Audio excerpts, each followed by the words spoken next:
This is Sportscentre. Hey, I'm Marissa Roberto on this digital Sports Center presented by Montana's Barbecue and Bar.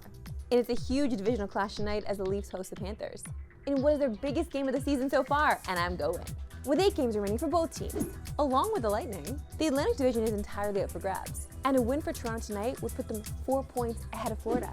And as we look at the schedule moving forward, the next 5 will very much determine the fate of the first round. The Leafs get both Florida teams on back-to-back nights, as well as Montreal and Carolina. Over the last 8, Toronto's been buzzing, going 6-1-1 and outscoring their opponents 32-21. That said, they have not beaten the Panthers yet this season, being outscored 8-3 in the previous games. So the Leafs have been hot, but the Panthers have not been down this stretch. They lost in overtime to the Habs last night, and they need their best players to get going. Sam Reinhart has found the back of the net 36 times this season, but just 5 in his last 20 games. But on the Leafs side of things, the core 4 has taken their game to a whole new level, with a combined 20 goals and 46 points in their last 8 games. And surprisingly, it's John Tavares who leads the group with 8 goals in that span. Yeah, I'm very excited. This is a huge game, big implications this evening. I'm so stoked to be there. Can't even tell ya.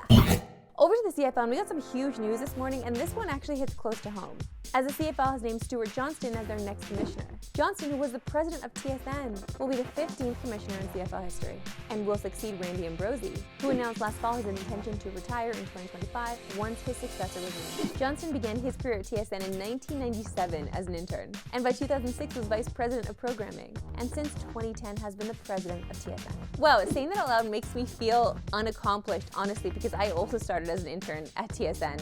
But all jokes aside, Stu has been such an incredible leader. It makes so much sense why he went from intern all the way to president. He works so incredibly hard. He gives a killer presentation, and we will definitely miss him around the office. Time now for the Big Play Replay, presented by Montana's Barbecue and Bar. And we're headed to Anaheim, where Mason McTavish gives us an absolute filth job in the shootout. He likes to go low glove. And this is an important shot. He'll slowly sweep in off the left side. Sneaks it under the left pad. We see Mason do this all the time in practice. He has this quick move and jams it. Quick hands. Oh my God, that was disgusting. Waiting that long, waits for the goalie to go down, still shoots it low. Oh, I'm sick. Time now for my favorite segment. And yours, we love sports today. Why we love sports today. And let's go to the ballpark, because there's something special about a great call from a vendor.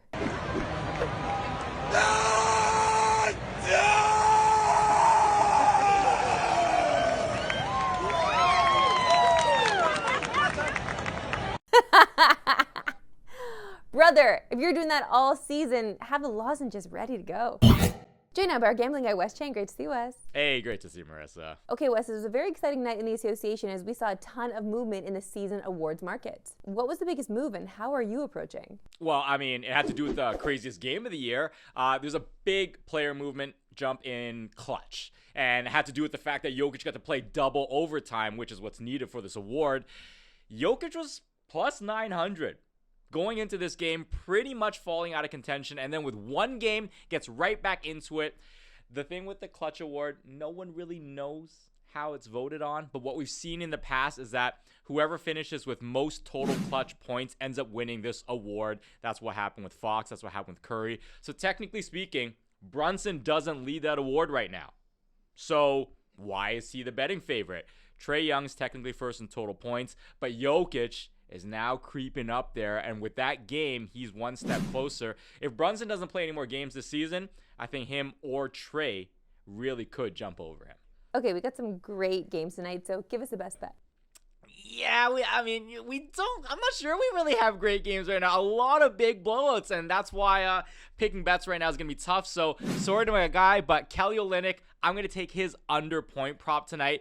And if you look across the league, I think it's like 3-5 double-digit spreads tonight, and this is one of those games. The Clippers have been a top 3 defense all year. They've been top 5 since Norman Powell's returned to the lineup. The Pellies are fully decimated. They're playing for nothing. Kelly Olynyk's one of those guys that's probably going to get an early rest if this game does get out of hand. And in the 5 games that they've had blowouts over the last few weeks, he hasn't even cleared 11 points in any of them. He's averaged like 7 points a game. So I just think this is one of those situations where it might be a blowout like a lot of these Raps games that we're seeing. And Kelly Olynyk's a guy, unfortunately, I would be telling you to go take the under on. Wes Chang, a pleasure as always. Hey, thanks for having me. And just a reminder, you can watch the Knicks and Cavs tonight on TSN. Coverage begins at 7 Eastern, 4 Pacific. That's it for me today. Sarah Pick and 3 Eastern. No Pacific! Have a good one. Shout out to Saskatoon.